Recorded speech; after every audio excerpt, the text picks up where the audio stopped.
Mas vamos começar orando, tá? Feche seus olhos. Todo-poderoso Yahweh, Criador dos céus, da terra, Tu és o único ser que é altíssimo, que é todo-poderoso, que é supremo, que é imortal, que é eterno. A Ti que nós direcionamos essa oração, para que Tu venha agir nas vidas daqueles que confiam e Te buscam. Tu venha reverter os quadros, seja saúde, seja problemas financeiros, problemas familiares, problemas conjugais. Tu possa, Pai, operar nesse momento na vida dos Teus filhos, aqueles que Te amam e Te buscam. Nos ilumina agora o entendimento sobre quem Tu és, Pai. A quem devemos adorar. Nos dirige em todas as coisas em nome do nosso Salvador, Yahushua HaMashiach. Amém. Shabbat Shalom, amados. Sejam bem-vindos. Que o Eterno abençoe a vida de vocês. E em nome desse Eterno que eu estou aqui hoje fazendo essa live, e gostaria de falar um pouco sobre a fé bíblica, sobre a divindade. Divindade é um termo que expressa a máxima autoridade do universo. Em outras palavras, no termo popular, quem é Deus? Só que esse termo, ele é paganizado, porque Deus, existem muitos deuses. É um título. Esse não é, com certeza, o nome do Altíssimo. Mas esse não é o tema de hoje. O que eu queria entender era quantos deuses existem. Naturalmente, no catolicismo evangélico, vão lhe dizer, não, só existe um Deus, mas são várias pessoas. Será que isso é verdade? É isto que eu estou aqui hoje para mostrar a você dentro das Escrituras, tá bom? Então, eu vou começar com Marcos, capítulo 12, um evangelho bem conhecido, porque o que o Messias veio nos ensinar não é diferente do que aquilo que os patriarcas, os profetas, que chamam de Antigo Testamento, criam. Não é diferente. E o Messias, ele fala abertamente sobre o primeiro mandamento. Aqui diz assim, em Marcos 10, 29, e Yeshua, que é Yahushua no hebraico, respondeu-lhe, o primeiro de todos os mitzvot, o mandamento, é Shema Israel, o soberano Yahweh é nosso Elohim, o soberano Yahweh é Had. Ouve Israel, o Eterno é o único, o Eterno é um. Isso é o Shema, quer dizer, ouve, escuta, atenta. O Eterno é um. Naturalmente que nós fomos ensinados que 3 igual a 1. 1 igual a 3, né, na visão trinitária. Só que o numeral em hebraico não se confunde, é had, quer dizer um numeral, de 1. Como tem 2, como tem 3, o Eterno é 1 apenas. Eu queria explicar para vocês a diferença entre monolatria, entre idolatria e monoteísmo. E nós sabemos que as poucas religiões que existem no mundo monoteístas de verdade são a religião judaica, que ainda mantém essa visão de um Deus único, e o Islã. O Islã acredita que Alá é o único. Só que há o problema da monolatria. O que é isso? Um rei egípcio, um faraó egípcio, né? Amenhotep, como ele era chamado, que ele propagou a monolatria. O que é isso? Ele pegou todos os deuses do panteão egípcio e declarou, eles são um agora. A Igreja Católica fez a mesma coisa. Ela pegou várias divindades, Júpiter, Esculápio, Zeus, e transformou numa só divindade. E disse, olha, isso aqui agora é um monoteísmo, mas na verdade é monolatria. E nós devemos entender, queridos, o que os hebreus criam, o que o povo de Israel sempre defendeu sobre o entendimento do Eterno. E quando se trata da verdade, nós temos que sempre ter como referência a Torá.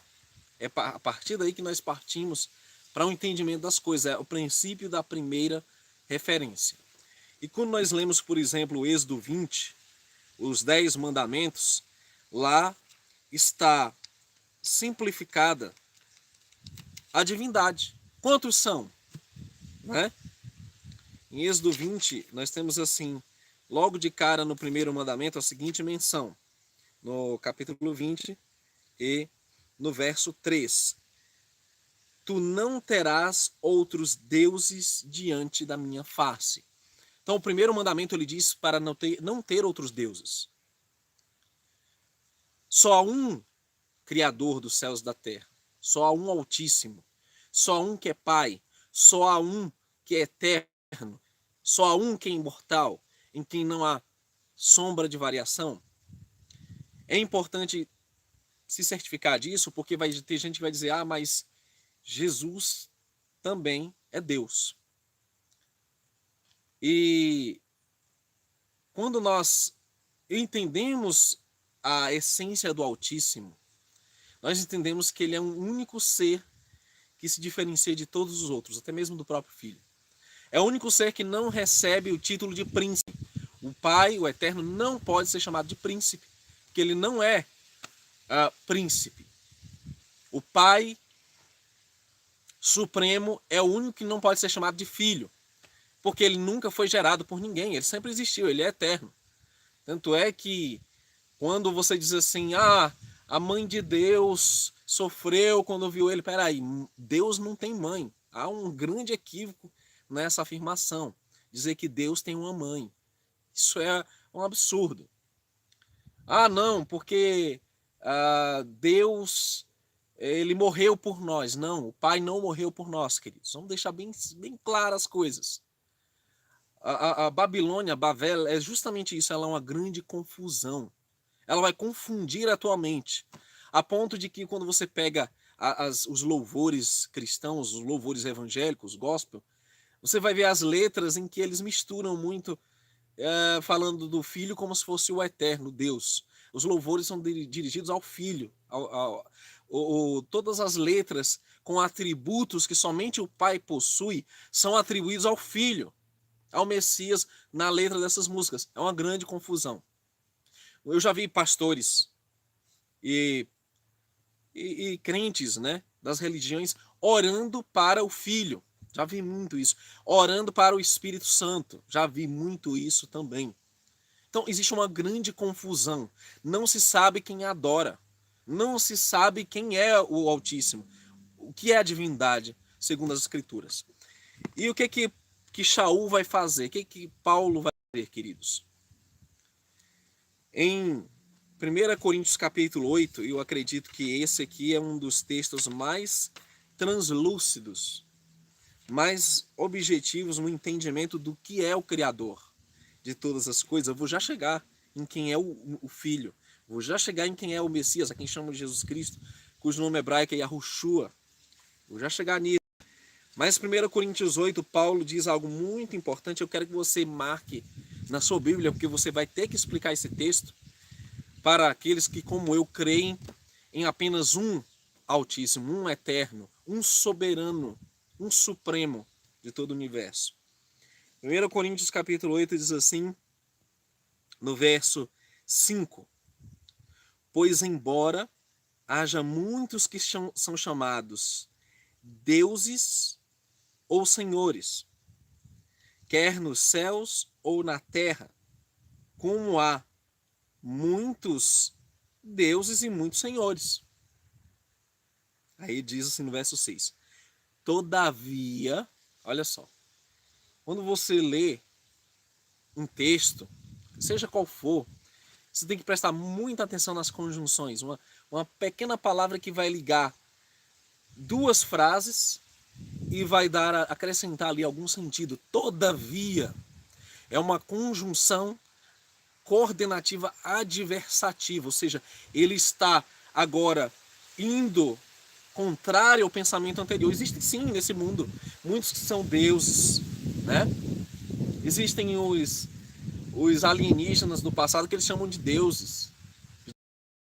os deuses indianos, existem deuses egípcios, existem muitos que se chamam deuses e muitos que de fato se chamam senhores. Até as autoridades, né, os dignitários são chamados de senhores. Mas ele diz, todavia, verso 6, 1 Coríntios 8, 6, para nós que seguimos a verdade, só há um Deus, um Elohim, o Abba, o Pai. Então, peraí. Na equação Pai, Filho e Espírito Santo, qual destes três é o Pai, meu amado? Hã? O Filho é o Pai? Não, porque aí não faria sentido chamar o Filho de Pai. O Espírito Santo é o Pai, é isso? Então, peraí, o que Paulo está transmitindo para nós de forma clara, como todos os hebreus criam, é que para nós há um só Deus, o Pai, de quem são todas as coisas, e nele estamos, e um soberano, algumas versões bíblicas dizem só há um Senhor, e um soberano,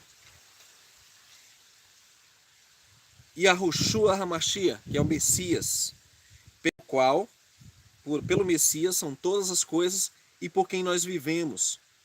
Então vamos entender uma coisa. Paulo coloca aqui uma hierarquia, uma ordem de importância. O Pai é Deus, Deus o Pai. O Filho é nosso soberano, é nosso mestre. Ele é o nosso, digamos assim, é aquele que está sobre nós, a autoridade acima de nós e abaixo do Pai. Quando nós entendemos essa ordem, queridos, nós vamos entender os evangelhos. Quando o Messias dizia, o Pai é maior do que eu. Quando ele dizia, eu não busco a minha glória, em São João capítulo 5, né, o João capítulo 5, eu não busco a minha própria glória, mas a glória daquele que me enviou. Eu vim para testificar de meu Pai, ele dizia. Em nenhum momento da Escritura, o Messias se colocou acima do Pai, ou igual. Pelo contrário, a Escritura diz que ele se rebaixou, Filipenses 2, tomando a forma de servo, e foi obediente ao Pai até a morte. Mas nós não vamos ficar só nesse texto. Eu vou ler outro. Efésios, capítulo 4, vai dizer o seguinte, no verso 6. Um só Deus, ou Elohim, né? Um só Elohim e Abba de todos nós. Só há um Elohim e Pai de todos nós, o qual está acima de todos nós, inclusive do Messias, e é por todos nós e está em todos vós. Aí muitos vão dizer assim, sim, irmão, mas a Bíblia vai dizer que não, Elohim é plural, né? Do Elohim. A palavra Elohim, queridos, é uma palavra que sempre foi direcionada a seres brilhantes, seres de luz. O que acontece? Esse termo ele era utilizado para os anjos também. Elohim é um título utilizado para deuses em geral também. Então, Elohim é um termo que expressa autoridade, né? Elohim também é usado para juízes, né? Como no Salmo que diz, vós sois deuses, e etc. Então as pessoas vão subentender, somos deuses como o Pai, e jamais Davi escreveria uma blasfêmia como essa. Elohim no sentido de juízes.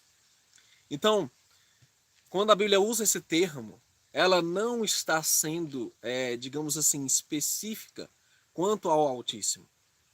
Quando diz que o Eterno, ele é Shaddai, é todo-poderoso, esse título ele só se aplica a ele. A ele. O Mashiach usa esse título também, em certos pontos, mas o que? Recebendo isso do Pai. Não que ele tenha isso em si mesmo, não que ele seja igual ao Pai, como a Trindade nos ensina nas religiões, co-eterno, co-igual, né? Outro título que o só o Altíssimo tem, Elion, quer dizer Altíssimo, soberano. Elion não é um título que é dado ao Filho, em hipótese nenhuma. O próprio Eterno, nome Eterno, não se aplica ao Filho porque o Filho teve um princípio. Ele é o Alfa e o Ômega, ele é o Aleph e Taf. Ou seja, ele teve um princípio, ele é o primogênito da criação, ele é o primogênito dos mortos, ele tem a primazia do universo. Então ele teve um princípio de fato. Agora o Altíssimo, ele não teve princípio, ele sempre foi, sempre será. Por isso que o nome dele é Yud Rei Vav Rei. Sou o que sou, serei o que serei. Não existe outro eu sou como ele. Um outro título que é infalível para diferenciar o Eterno é que ele sempre está no centro. Ele é o ser supremo a quem nós dirigimos a oração. Por isso que o Messias ensinou em Mateus 6. Ore assim, Pai nosso que está nos céus. Você nunca viu o Messias sendo chamado de Pai, de ninguém. Tanto é que ele ensina em Mateus 23 que a ninguém chameis de Pai, senão o Pai que está nos céus. O próprio jovem rico disse, bom mestre, que farei? Ele, calma, bom só um, Pai que está nos céus. Então, são termos que não te deixam confundir quem é quem. Agora vamos falar um pouco sobre o Messias. Quem é o Messias? Quem é ele? Nós temos aqui o Filipenses 2, que explica, muito importante, e Hebreus também. Eu vou começar com Hebreus, capítulo 1, explicando quem é o Messias para nós, meus amados. E veja, nós não temos aqui uma diminuição do Messias de maneira nenhuma. Ele é nosso Salvador, é nosso Mestre. Mas existe uma hierarquia no céu, como existe uma hierarquia numa família. O pai, a mãe, filhos. Como existe uma hierarquia organizacional no reino do Eterno. Simples assim. Hebreus capítulo 1 vai dizer o seguinte. As páginas estão meio presas aqui, mas nós vamos conseguir. Hebreus 1 diz assim: nestes últimos dias, no verso 2, nos falou por seu Filho, a quem ele designou como herdeiro de todas as coisas. Espera aí. Quem é o herdeiro? O Filho é o herdeiro. O pai não é herdeiro. O pai é o outorgador da herança. Então, ele designou como herdeiro de todas as coisas, pelo qual também ele fez os olamim, ou fez o mundo, ou as dimensões, né, que existem acima e abaixo. Verso 3, esquecendo o resplendor de sua glória, sua tiferet, e a imagem expressa do seu ser. Então, quem é o Mashiach, meus irmãos? O Mashiach é uma expressão do Eterno.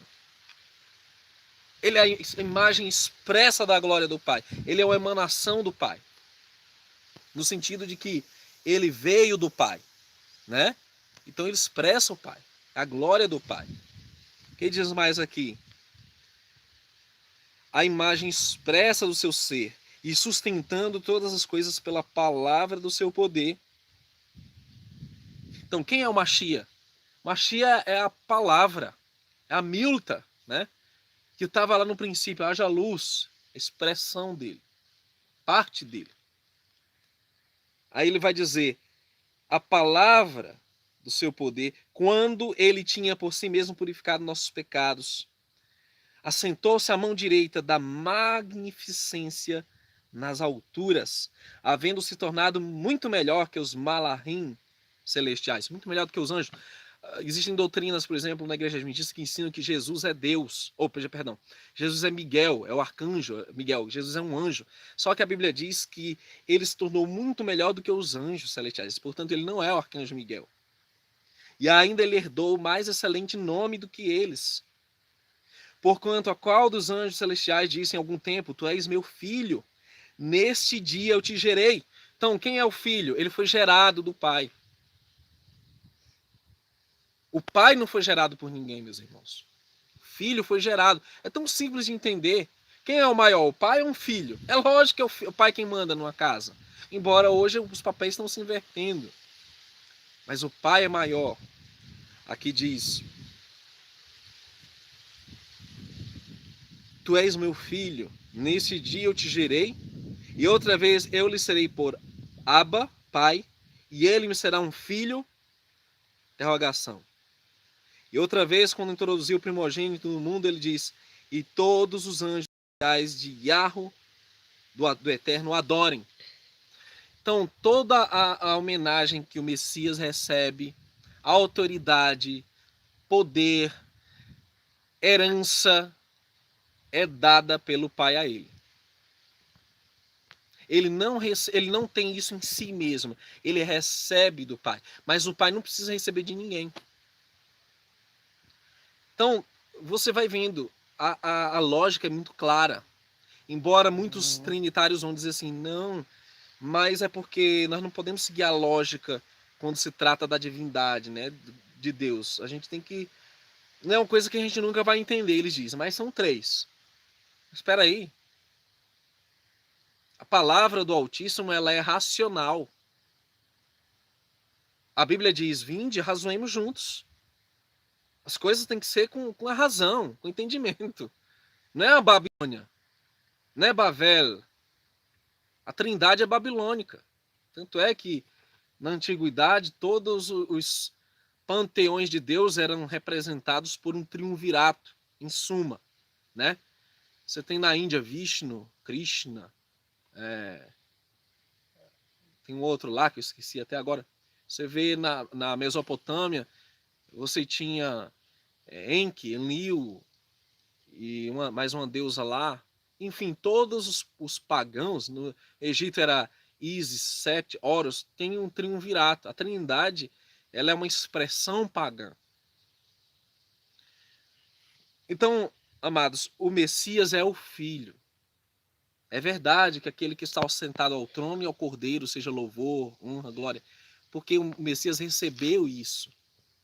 Entendeu? Ele não tinha isso. O Pai decretou que assim fosse. Por isso que é em nome do Messias que nós oramos. Por meio do sacrifício dele, nós chegamos ao Pai. Existem muitas coisas a ser ditas, queridos, sobre o Messias. E isso é um estudo lindo por si só, quem ele é. Mas Filipenses capítulo 2 resume, faz uma síntese de tudo isso. Acompanhem comigo aqui o que Paulo quis exprimir aqui sobre o Messias. É uma coisa linda e ele é o nosso maior exemplo. Por isso que ele é chamado de nosso irmão. É como se ele tivesse escolhido se igualar a nós para nos ensinar algo. E nós lemos assim em Filipenses 2, no verso 5 em diante: haja em vós o mesmo pensamento que houve também no Machia e Yahushua, o qual, existindo na própria forma de Elohim, na própria forma do Eterno, não julgou presunçosamente ou blasfemou que ele fosse igual de Yahweh. Então, peraí. O Messias, mesmo sendo a expressão da glória dele, sendo ali uma extensão dele, uma manifestação dele, ele não ousou ser igual ao Pai. Veja só. Veja só. Mas a si mesmo se tornou sem reputação e tomou sobre si mesmo a postura de um Eved, um servo, e foi feito à semelhança dos filhos dos homens. Se você pudesse equiparar o rebaixamento dele, é como se você fosse, no reino animal, um ser humano, um homem, e de repente você virasse um inseto. Foi isso que ele fez por nós. Ele se rebaixou ao ponto de se equiparar aos seres humanos. E diz: e tendo sido achado como um homem, ele humilhou-se a si mesmo. Não parou por aí, ele se rebaixou ainda mais. E tornou-se obediente até a morte. Logo, a morte pelo madeiro de execução. Então, ele chegou ao estado de se tornar nada. É o estado da morte. A não existência. Ele chegou a submeter a isso. Aí o que aconteceu? Portanto, é uma conjunção coordenativa conclusiva, né? Portanto, logo, ou melhor, explicativa, né? Iarro também o exaltou de grande maneira. Ele deu o nome que está acima de todo nome, para que ao nome de Yahushua todo joelho se dobre, dos que estão nos céus, dos que estão sobre a terra e das coisas debaixo da terra, e que toda a língua confessa que Yahushua Hamashia é o soberano, para a glória do Pai. E aí, meus irmãos, está muito claro para você que ele se rebaixou e o Pai o exaltou, ele recebeu do Pai essa homenagem, essa honra. Eu sei que falar agora do Ruach HaKodesh, Espírito Santo, é um tema ainda mais longo, mas eu vou resumir para vocês de uma forma mais simples. Eu recomendo que você veja o vídeo da Gemima. Essa semana botou o título Quem é Ele? Tá lá, explicando um pouco sobre o Espírito Santo. Tanto eu, vocês que estão aí me ouvindo, nós temos um Espírito. Só que o Espírito que nós temos, ele não é uma entidade separada de nós. Nós não somos dois indivíduos, dois sujeitos. Não. Nós somos uma composição, né, de corpo, mente e esse espírito. E como se trata do Ruach HaKodesh no hebraico, quer dizer o Espírito do Santo. O Espírito do Santo. Então, o Espírito Santo não é digamos assim, ele não é um pronome, como é que se chama? Ele não é uma entidade. O Espírito Santo é um atributo. Ele pertence a alguém. É o Espírito do Santo. É o Espírito do Altíssimo. Começa aí. Então o Pai tem um Espírito. E como o Espírito Santo ele vem do Altíssimo, do ser inigualável de todo o universo, é um Espírito poderoso. Ele não pode nem ser comparado ao meu e ao seu Espírito. É outra coisa, é outra dimensão. Então o que acontece, queridos? O Espírito Santo, o Espírito do Santo é o próprio Eterno. Como é que eu sei disso? Em João, capítulo 4, o Messias explicou esse mistério para a mulher samaritana, falando sobre a natureza do Espírito do Pai. E o que ele ensinou para a mulher samaritana, queridos? Ele vai dizer que o Altíssimo é Espírito. E importa que aqueles que o adorem em espírito e em verdade. Então, como entender isso, queridos? O Pai, o Espírito Santo é o próprio Pai. É o Espírito dele. Ele não é uma terceira entidade, ele não é uma outra pessoa. Ele é o próprio Pai. Tanto é que Paulo vai dizer que nós, o Espírito, que o Espírito Santo ele perscruta as coisas do nosso espírito. E nem por isso o nosso espírito é alguma outra entidade. É uma segunda pessoa. Não. Nós somos uma pessoa só. Tanto é que quando você fala em batizar em nome do Pai, em nome do Filho e em nome do Espírito, é uma afirmação até sem sentido, porque o nome do Pai nós sabemos que é Yahuwah. O nome do Filho nós sabemos que é Yahushua. Agora, qual é o nome do Espírito? Não tem nome.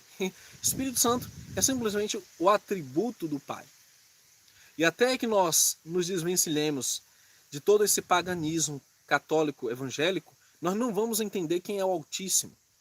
Hoje a minha vida, ela muda muito de experiência em relação ao que era no passado nas religiões, porque toda vez que eu oro ao Pai. Eu entendo que o Altíssimo é o centro do meu universo. Ele é o centro da minha adoração. Ele é o centro de tudo que existe. Ele é o poder máximo. E para chegar até ele, que é o poder máximo, nós temos o nosso Salvador, o Messias. Ele é a ponte, ele é o caminho, ele é o meio, o único meio.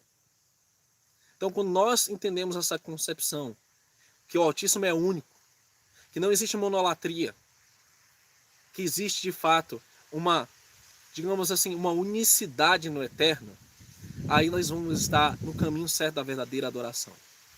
Que o Pai espera que nós o adoremos em espírito e em verdade, não em confusão, não em falsa adoração.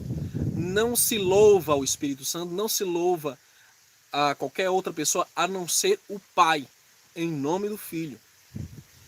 Então, quando nós entendemos essa concepção, nós vamos sair do paganismo, nós vamos sair da idolatria, que é tão abominável ao Altíssimo.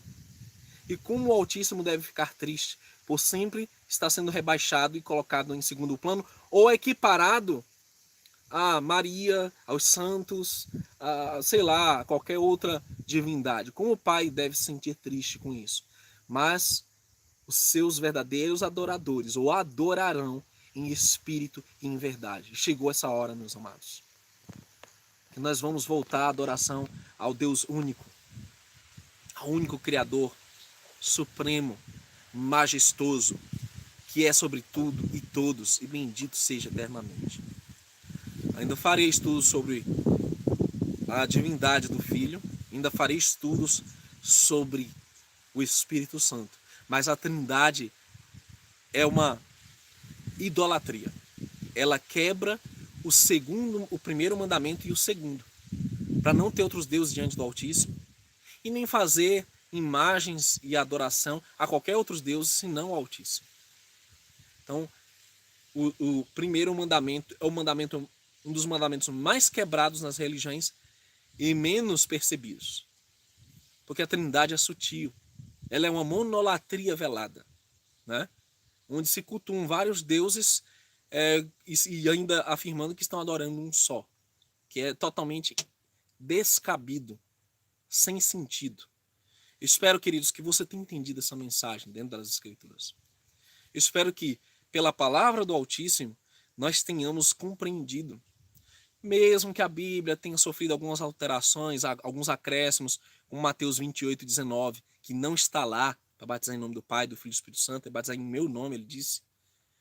Mesmo que eles tenham inserido o texto lá de 1 João 5:7, que também não está lá, né? Há 3 que dão testemunho, aí inseriram o Pai, a palavra e o Espírito.